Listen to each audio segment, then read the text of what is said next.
Jamie. Good morning, everyone. This is the time and date for some misdemeanor sentences here at 3B District Court. We had previously this morning a couple of very brief civil matters where the defendants did not appear. And so this is the first time we've set up our live feed. We have 4 cases set for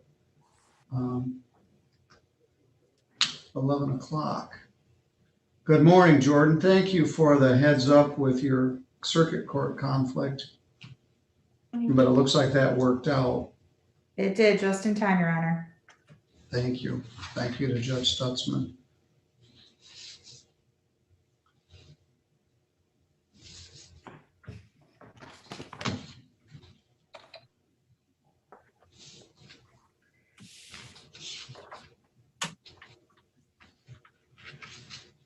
Autumn, you've got the Wheeler case. Is that the only one that's yours? That is the only one that is mine, Your Honor.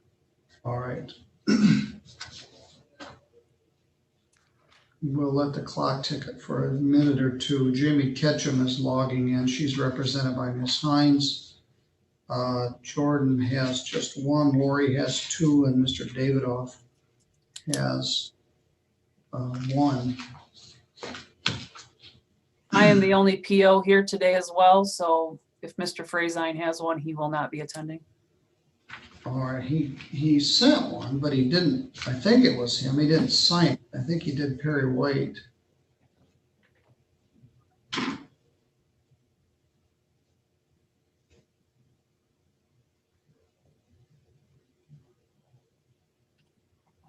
There's Miss Ketchum's fading in and out. She's in her car.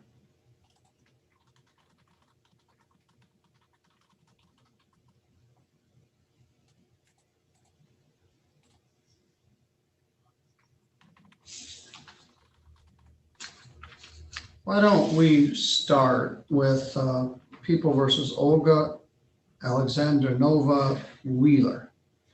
This is file 21847SD. We have everyone we need. Miss Wheeler is there with Jordan Yancey at her office in Mendon.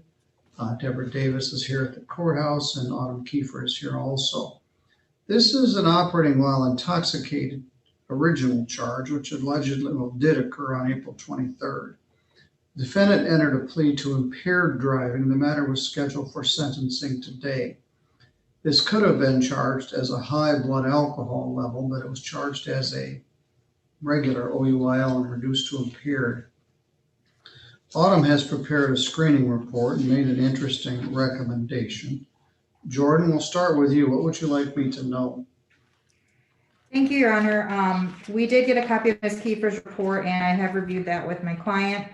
I believe Ms. Kiefer did an excellent job indicating to the court the circumstances under which this incident occurred. Her recommendation, I believe, was made based on the lack of criminal history by my client, her compliance, and her acceptance of her errors. She has recommended a period of probation with the possibility for early discharge, as well as some community service hours in lieu of any jail time. I do not believe that this is a case that calls for jail time. If the court is aware, Ms. Wheeler is very remorseful and emotional about this incident, and I don't believe she's someone we will see in our court again under these circumstances. I would ask the court to adopt the recommendation of the agent. Thank you. All right. Deborah, anything you wish to add here?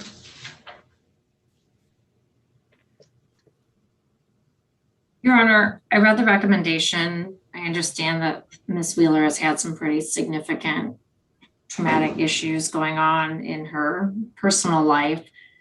Certainly was a very poor decision, though, to drink and then drive just because you get in an argument with your friend when you had planned to stay there. So it's tough because it used to be kind of the given as 1 day in jail for everything. And this one, with Michigan State Police, they did not, in this case, take her to jail to be booked in that day. They simply issued a citation, took her home to her son. So there's been no jail at all.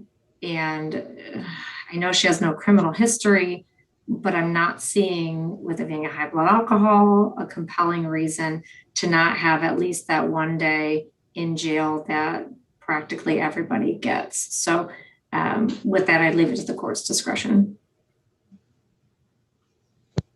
Autumn, anything to add? I do not, Your Honor. All right.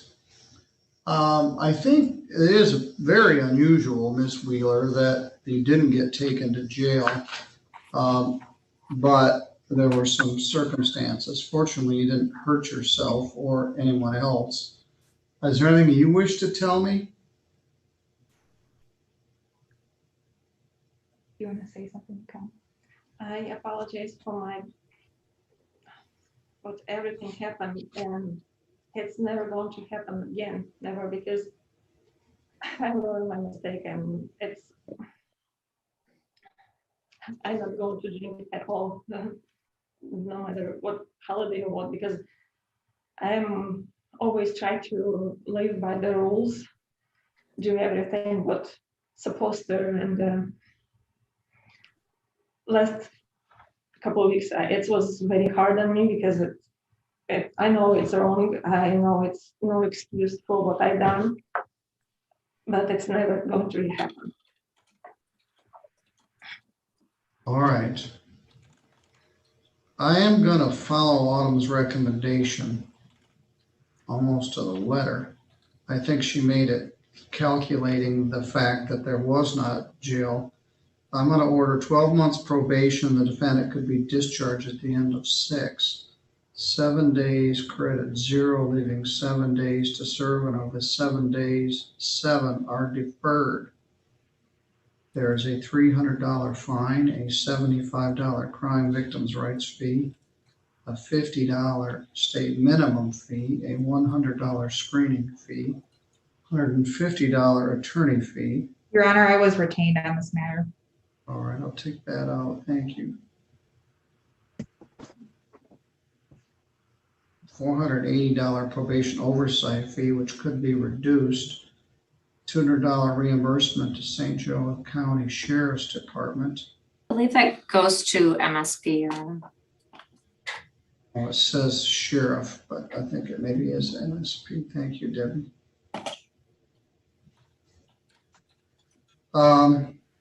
And the victim impact panel. Let's add that up. 300 plus 75 plus 50 plus 100 plus 480, which could be reduced by 240 plus 200 plus 15. It's $1,220. Drunk driving is an expensive proposition. I don't believe we have any bond to apply towards that, and that is due in 1 year.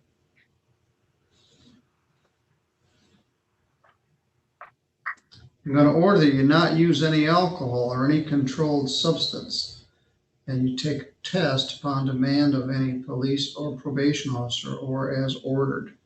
Not use any controlled substances, and I don't think that's an issue. You can use any prescribed medication. Ordering the victim impact panel, and I'm ordering 20 hours of community service, which will be coordinated by the probation department.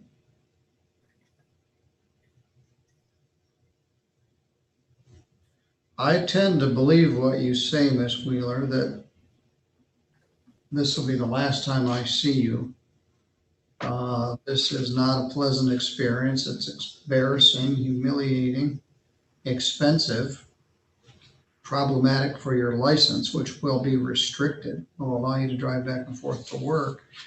And they try to make it such a damn nuisance that you don't do it again. And that's our hope. For a combination of reasons, both rehab, punishment, rehabilitation. We really don't want this to happen again. So Autumn will be contacting you regarding this sentence, and I want you to do what she asked you to do. We can set up some community service somewhere in your community or nearby. Do you have any questions? All right, thank you, Jordan. You're good to go. Thank you, Your Honor. All right, I'll remove Jordan. Now I've got Mr. Davidoff's client is here. I'll bring him in. Lori, I've had trouble getting fully connected to Jamie Ketchum. Let's see if we can hear her. Hello? Jamie, can you hear me? Yes, I can. Well, I have a terrible, no, not very well. Where are you parked? I'm at my work. We don't have a very good signal. I'm not sure we're going to be able to accomplish this with that. Let me pull forward in the parking lot because there's Wi-Fi out here. I'm just in a bad spot. Let me try that, okay? I'm All right, see sorry. if you can, we're going to take on another case and you see if we can get Okay. somewhere, get a better connection. All Okay, right. sir. All right. Good morning, Mr. Davidoff. Morning, Your Honor. Good morning, Mr. White. This is the time and date for the sentencing in this matter, which is People versus Perry White, 21605 SD. Mr. White is represented by attorney Mr. Robert Davidoff, who comes from great time to time on criminal matters. He's here very often in civil matters, but I can't remember the last time I had a drunk driving case with you, Mr. Davidoff, but this matter was worked out with a plea to operating while intoxicated and driving with a suspended license. Daniel Frazine from the probation department has prepared the screening report, but he's not available today. I'm not sure where he is, but he isn't here.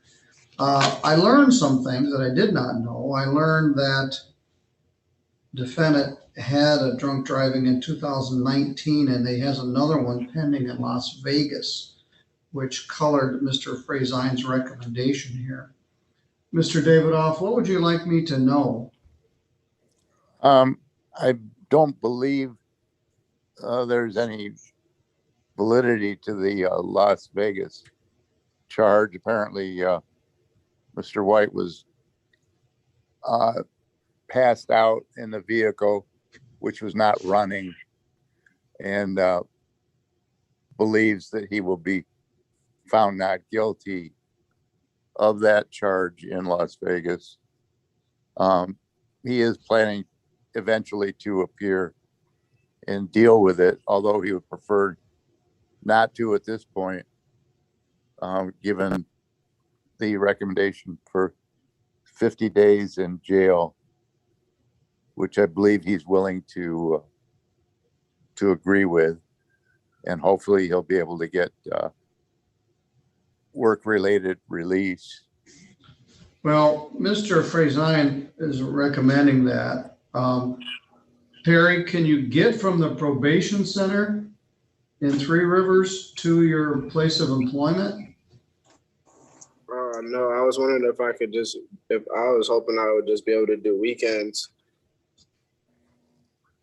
Well, we'll talk about that in a minute. That's a lot of weekends.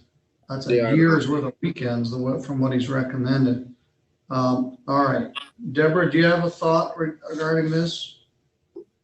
Well, Your Honor, I looked into a few things in preparation for this, and Mr. White has about 18 different entries in the AS 400. Now, granted, I think a couple of those are failure to pay booking fees, but he also has a pending infraction in Indiana from February of this year for not having a license and passing in a no passing zone. And apparently he must have been in Las Vegas drinking at some point too. I don't really know the details of that and if it is valid or not, depends on their statutes, I suppose. But he needs to stop driving. I mean, I don't know what else to do besides lock him up to stop him from driving and driving drunk. I mean, he about hit cars oncoming up the hill on 131. It's an extremely dangerous stretch of our roads. And for him to extremely minimize what he had drank and when he had drank and where he was coming from and what he was doing. I don't know if I'm assuming he was telling the truth as far as being at the bowling alley when he talked to the probation agent, but telling the officer he's coming from his grandma's house, like it just, I don't know if the treatment that he's done has truly helped him. I'm hopeful that his inpatient treatment was something that snapped him out of it. There's alcoholism in his family's past, but I'm going to leave it up to the court as far as the amount of jail, but I tend to agree with Mr. Frazine's recommendation here. And with all he's got going on, I think he just probably needs to sit for a while. Thank you. Thank you.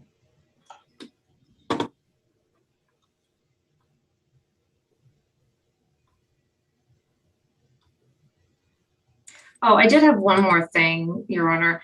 My notes are that a few days before this happened, he had left the scene of an accident where witnesses saw him walking away and he appeared to be intoxicated. So things were not really going so good for him when this happened. And again, I think that he is a danger to society to be out without any supervision. Well, I'm looking at the pre-sentence report, and Daniel isn't here. I'm looking at the DWLS that he shows as dismissed, 5/14, and I can't find that. He has a, Oh,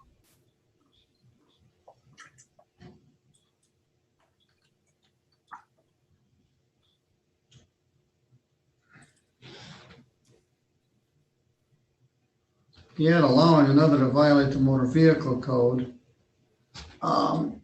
And then PS, let me look at this one.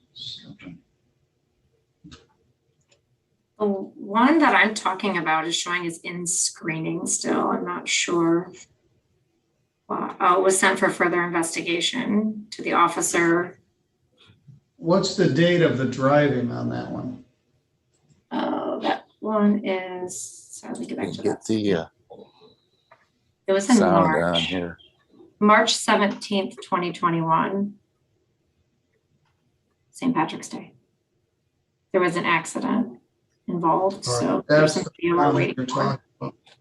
All right, so he keeps driving. He got suspended sometime in the late teens.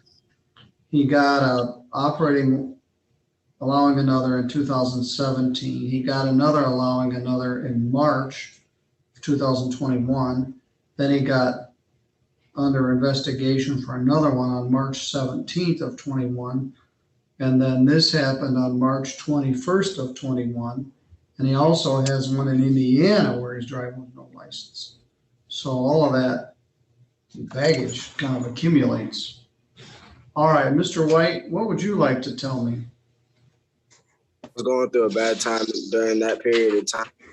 And then I checked into the inpatient treatment for 5 weeks, and I've been going to Riverside Church and Carver Center since then, doing AA classes. And I just got a really good job here at JCO, and I have a consistent ride, which is my girlfriend. She drives me to and from work and from my house. All right, I contemplated you for placement in the sobriety court program where I could get you a driver's license, but I can't. One problem is you got a case pending in another state. 2, you didn't want to do sobriety court. You didn't think you could do probation.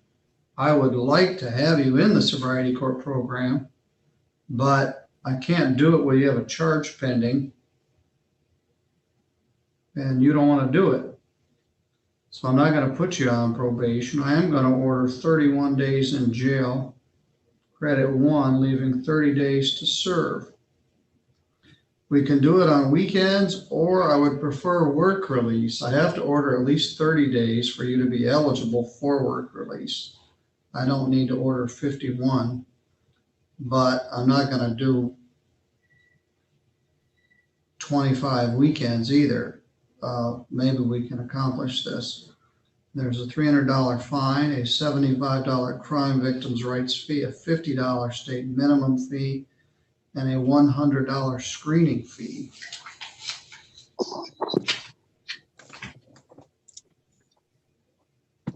$200 to the sheriff's department. You were on a roll and it was all downhill right in the month of March. I don't know what the deal is with the Indiana charge. You'll have to deal with them separately. I'm on And probation. Las Vegas. I'm on probation. Sorry, Your Honor. I'm on probation in Indiana right now. All right, well, there's another reason not to have 2 probations. 7/25. I don't know when Daniel is back, so I will have him contact you regarding scheduling this either weekend jail time or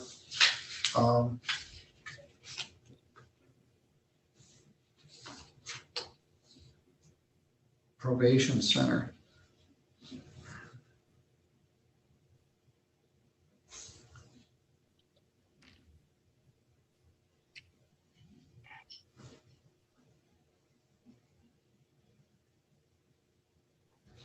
Regarding the driving suspended charge, do you have a car anymore? You have a what? Sorry. A car. Sorry, I didn't hear you one more time. Do you have a vehicle?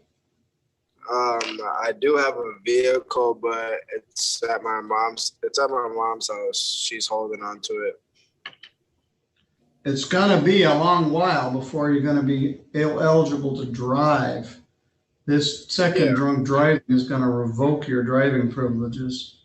You might consider selling that car to pay your fines and costs. Regarding the DWLS, I'm over 30 days, credit 1, leaving 30 days to serve concurrent with the OUIL. 0 fine and cost.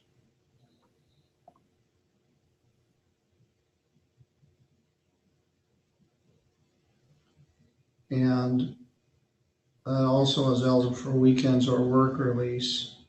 Probation department will schedule it. I would prefer you did work release, get it over with, but if you can't, we'll stretch it out. But I don't have any supervision over you because you're not on probation.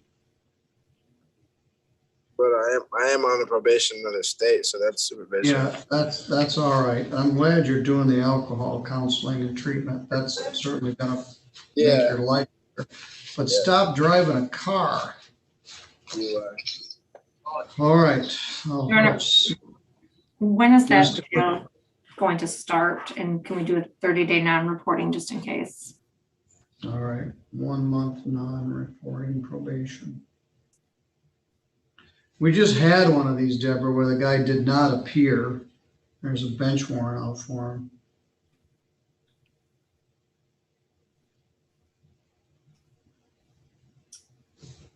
Whoops. I would like that, Your Honor.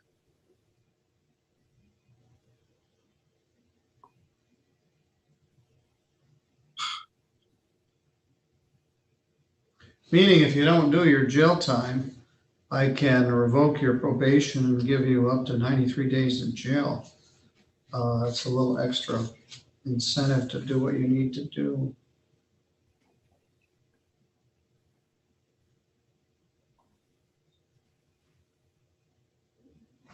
All right, Mr. White, do you have any questions? Yeah, so what are we doing? The probation department's gonna contact you. You owe me 30 days in jail. It's either gonna be done at work release at the probation center, or it's gonna be done on 15 weekends, starting now. You'll get a little extra weekend time on the 4th of July.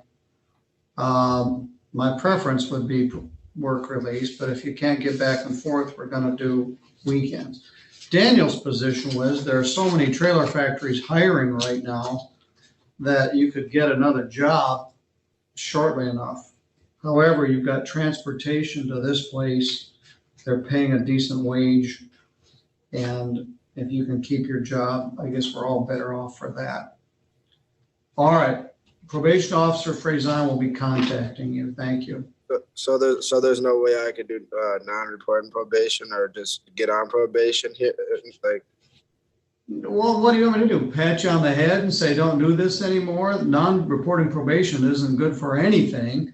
You're going to jail. You said you didn't want to be on probation. You didn't want to be in the sobriety court program. You're on probation in Indiana and you have a charge pending in Las Vegas. So the non-reporting probation is simply the probation allows me to alter or amend the sentence if you don't do what I direct you to do. So if you don't follow Daniel's instructions for the next 30 days, I can alter your sentence and increase it. But otherwise, you don't have to do anything. So that I understand why you're a bit confused. Yeah, non-reporting probation is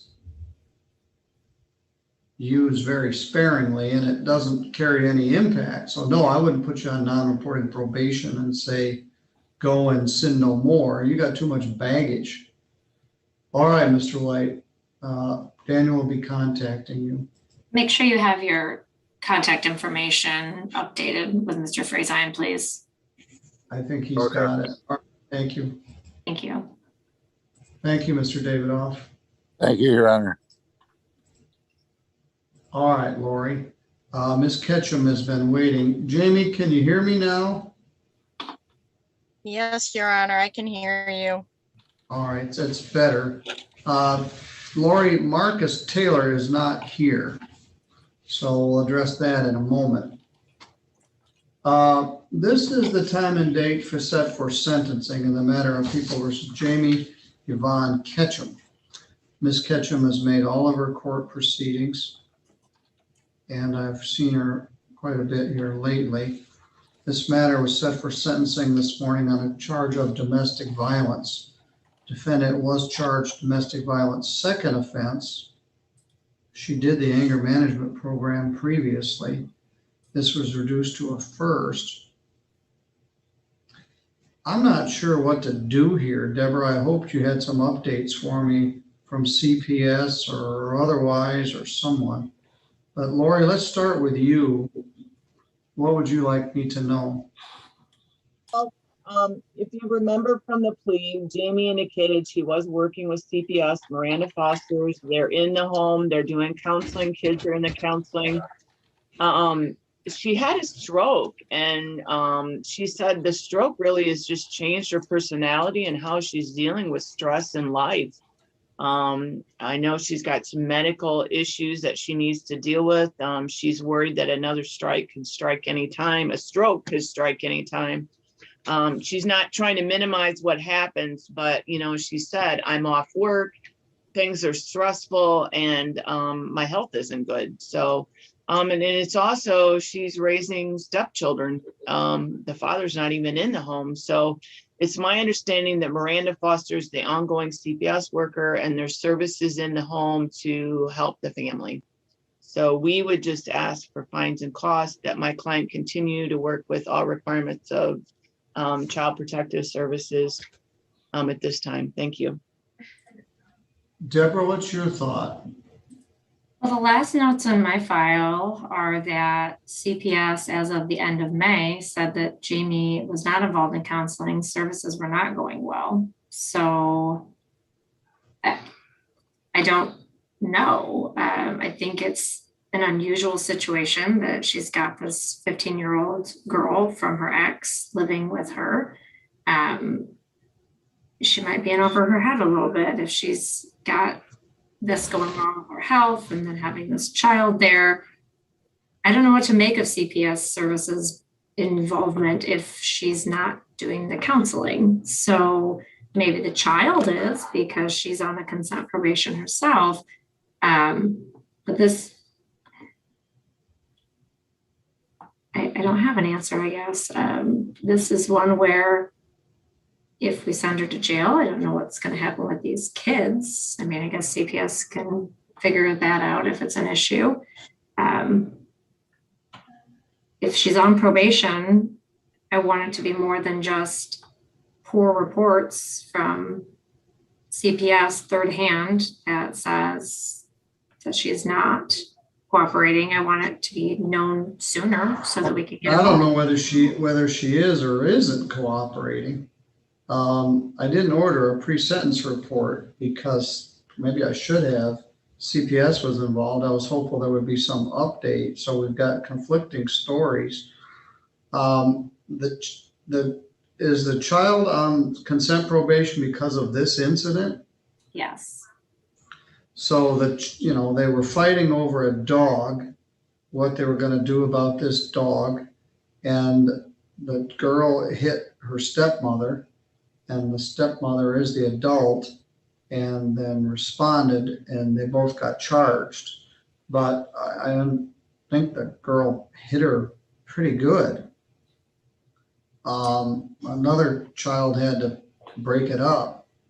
And I'm aware that she's raising these stepkids who aren't hers, but CPS and otherwise figure this is the best place for them. And she's all they got. So that's difficult. And I am aware that she had these medical problems, but I don't know whether I can figure out what to do here without having a report from CPS. Jamie, what's your thought here?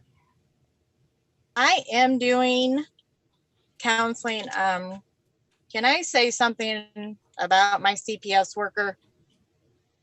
Well, I guess so. Okay. We got along fine. And then she mentioned I was going to take care of, I found out about the warrant and I was going to take care of it on a Friday so I could get out, go to work. She mentioned it in front of Heaven, with Heaven in the room. The kids didn't know about it. Heaven is the only one I'm raising that's not mine. The 17-year-old is my son. Okay. And I got upset. I said, why would you say that in front of her? And not 2 hours later, she had a friend over and I told her no. And I found the friend in her room and I yelled at her. That's all I did. I yelled. I told her friend she had to leave.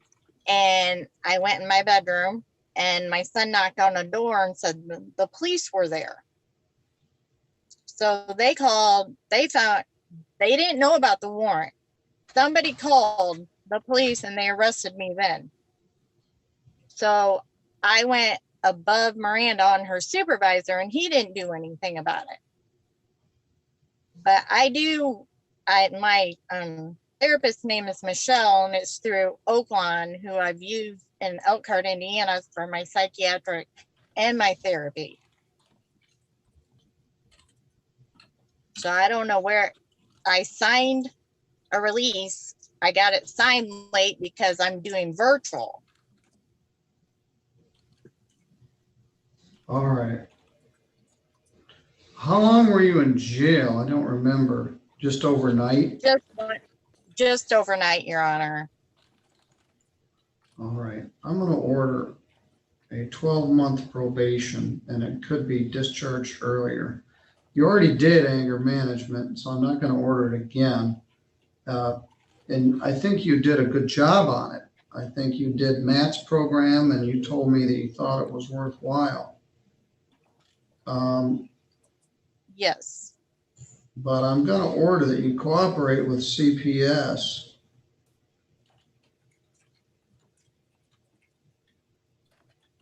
No assaultive or threatening behavior. Yes, Your Honor.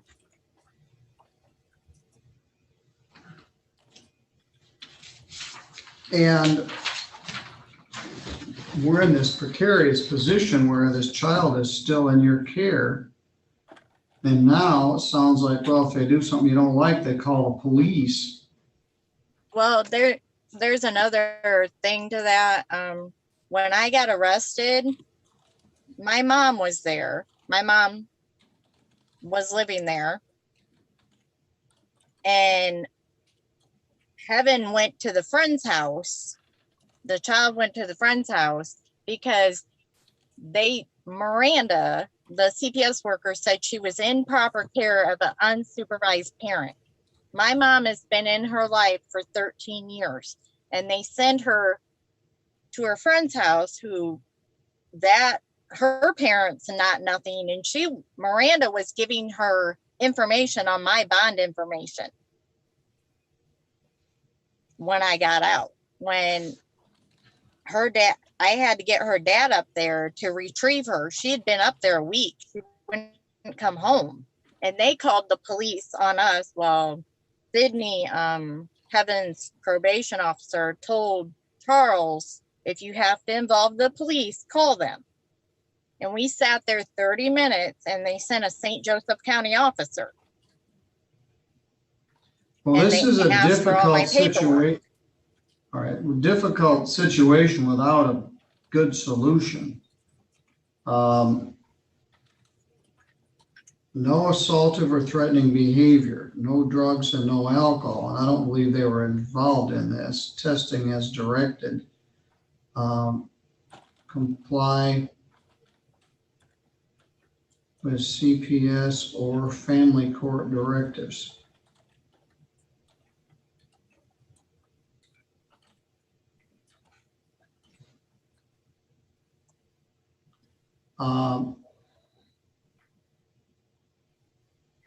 The fine is $0. There's a $75 crime victims' rights fee, $50 state minimum fee, $150 attorney fee, and $480 probation oversight fee. That could be reduced if you're discharged early. Okay. No assault or threatening behavior, no alcohol, and cooperate with CPS, which they have. I don't know whether anybody reached out to CPS. Lori has one set of facts, you've got another set of facts, and Deborah has another. I don't know that we invited them to be here. But we're going to try this. Are you still at the 5th Street address? Yes, Your Honor. All right, probation department will be contacting you regarding this. Okay, thank you, Your Honor. All right, you're free to go. Thank you. Thank you. All right, I don't know what the correct answer is in that case. I don't think there is any one correct answer. Now we have Marcus Anthony Taylor. Have you had contact with him, Lori? No, Your Honor, when the number I have for him, it just rings and rings. I confirmed a new mailing address for him on 513. And the notice was sent to him at that Monroe Street address in Sturgis. So, and it didn't come back, so. All I have is the valid mailing address, that's it.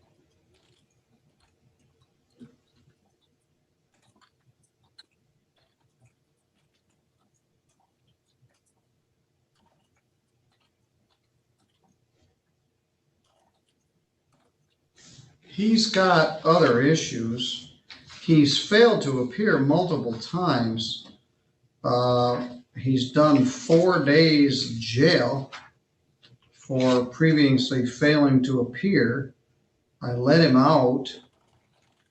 He's got a lot of baggage regarding driving suspended issues and unpaid fines and costs. I'm going to issue a bench warrant for his arrest. I will allow 48-hour hold, but there's no bond.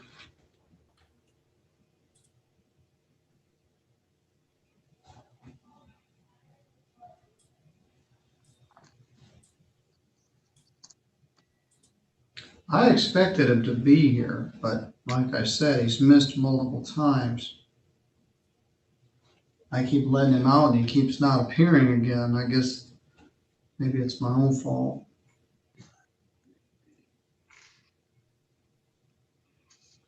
This was a felony reduced to a misdemeanor. 48-hour hold.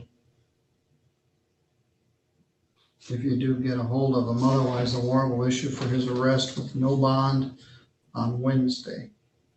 All right. All right, is there anything else we need to take care of? That covered it. All right, I have civil matters all afternoon, so I will see you guys tomorrow.